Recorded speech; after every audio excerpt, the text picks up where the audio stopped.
I'm Talbert Goldman with Mike Goldman Customs out of Meridian, Mississippi. This is our 65 Chevelle, built for Sonny and Debbie Freeman out of Lafayette, Louisiana, here at the SEMA 2019 show. Basically, we started with a stock 65 Chevy. We first started with grafting a 67 roof on the car. We dropped the front A-pillar 3/4 of an inch and leaned the A-pillar back 3 degrees.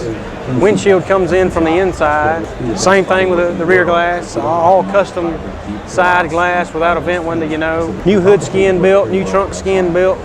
Everything basically handmade. The only thing in the whole car that would not bolt on a stock 65 Chevelle is the door hinges. So basically, every panel on the car has been moved, massaged, put to our liking.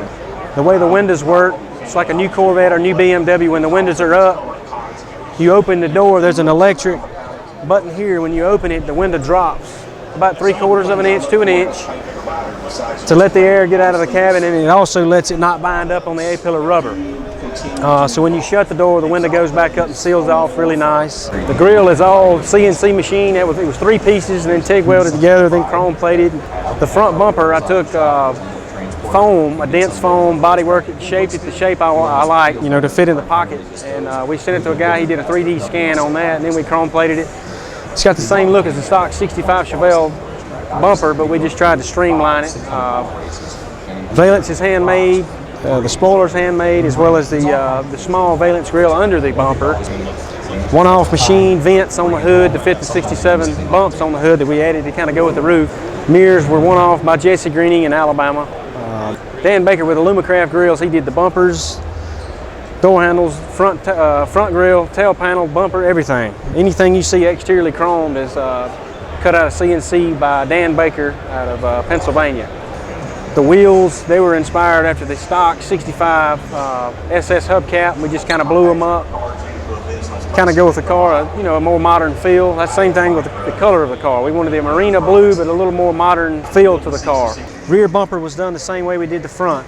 Built it out of foam, covered it in fiberglass, body worked it, made it perfect. Sent it to a guy and he did a 3D scan of it. Same look as the stock 65 Chevelle bumper. We just took the fatness off of it to streamline it a little bit. Took the original trunk opening, goes out and then comes back in, but what we did, we cut it and brought it in to line up with the original the sail panel on the 67. So when you look at it from the rear, everything's really symmetrical and square with the car. It looked really well. One of my favorite touches is what we did around the glass. The black outline around the edges, and then we did the little matrix. I think it made it look really modern, and it turned out really well.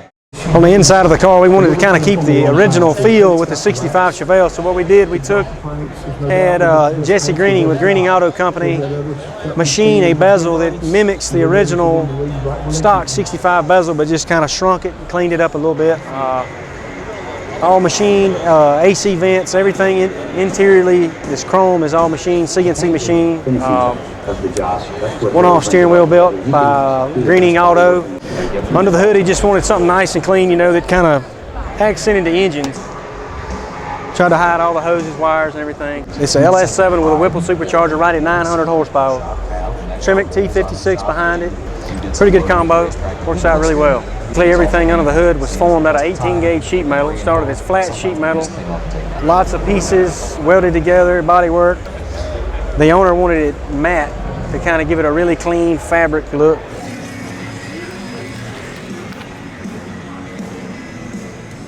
We debuted the car at Detroit Autorama 19 this year. We were fortunate enough to be a Grade 8 winner.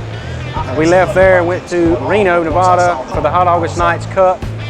We were lucky enough to receive the cup and came home with that. We also won Good Guy Street Machine of the Year. It was a triple crown of riding at Shades of the Past in the street machine category. Lucky enough this weekend here at SEMA, it was a top 40 build, Battle of the Builders. So far today, top 10 with Mother's Shine Award. So pretty good weekend for us.